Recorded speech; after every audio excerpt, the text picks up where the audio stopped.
Hi friends, శ్రావణ మాసం గురించి తెలుసుకుందాము. పూర్ణిమ నాడు శ్రవణ నక్షత్రం ఉన్న మాసాన్ని శ్రావణ మాసం అంటారు.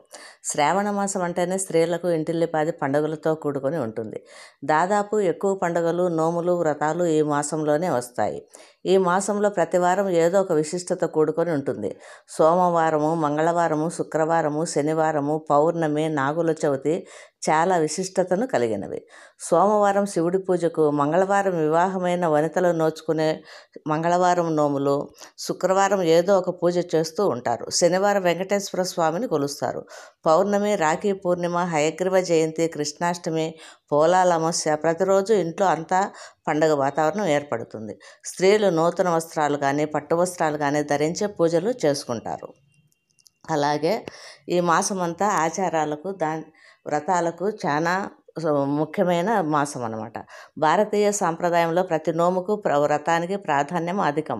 సోమవారాలు శివుని ప్రాధాన్యం ఇస్తూ బ్రాహ్మణులకు శివునిగా భావించి దానం ఇవ్వడం, మంగళవారం శుక్రవారాలు స్త్రీలకు శక్తి స్వరూపంగా భావించి దానం ఇవ్వడం ఆచారం. తమకు ఏది కావాలో ఆ వస్తువులు దానం ఇవ్వాలనేది శాస్త్రవచనం. స్త్రీలకు 5వ తనం అవసరం కాబట్టి వస్తువులను మంగళవారం, శుక్రవారాల్లో దానాలు ఇస్తారు.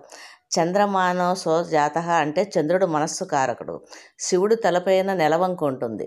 సోమవారాలు చంద్రునికి సంబంధించిన పాలు, బియ్యం, తెల్లని వస్త్రాలు దానం చేయడం వల్ల చిత్త చాంచల్యం నుంచి బయటపడగలుగుతారు. మనసు ప్రశాంతంగా ఉంటుంది. బుద్ధిలో విశ్లేషణ శక్తి పెరుగుతుంది. మంగళవార వ్రతాలు చేసుకునేవారు గురునికి సంబంధించిన వస్తువులు, శనగలు, పసుపు రంగు వస్త్రాలు, పళ్ళు, స్వీట్స్ దానం చేయడం వల్ల సంతాన లోపాలు నివారించబడతాయి. గురుడు సంతానానికి కారకుడు కావున వివాహమైన స్త్రీలు మొదటి 5 సంవత్సరాలు మంగళగౌరి వ్రతాలు ఆచరిస్తారు. ఆ రోజు శనగలు, పళ్ళు దానం చేయడం వల్ల సంతాన సంబంధ దోషాలు నివారించి సకాలంలో సంతానం కలుగుతుంది. శుక్రవార వ్రతాలలో దానాలు శుక్రుని లోపాల నివారణకు కారణం అవుతాయి. శుక్రుడు అన్ని రకాల సంపదలు, ఆనందానికి కారకుడు. సంపద అనేది కేవలం ధన రూపం ఒకటి మాత్రమే కాదు. ఆనందం, ఆరోగ్యం, ఐశ్వర్యం, అన్ని రకాల సంపదలే. ఈ దానాలు అన్ని రాసుల వారు చేసుకోవచ్చు. ఈ గ్రహ లోపాలు ఉన్నవారు, సంతాన సమస్యలు ఉన్నవారు మాత్రం తప్పనిసరిగా చేసుకోవాలి.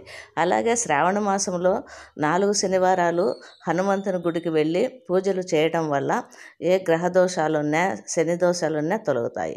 అలాగే నాగుల పంచమి నుంచి 5 ఆదివారాలు నాగులకు పూజ చేయడం వల్ల సంతాన ప్రాప్తి కలుగుతుంది.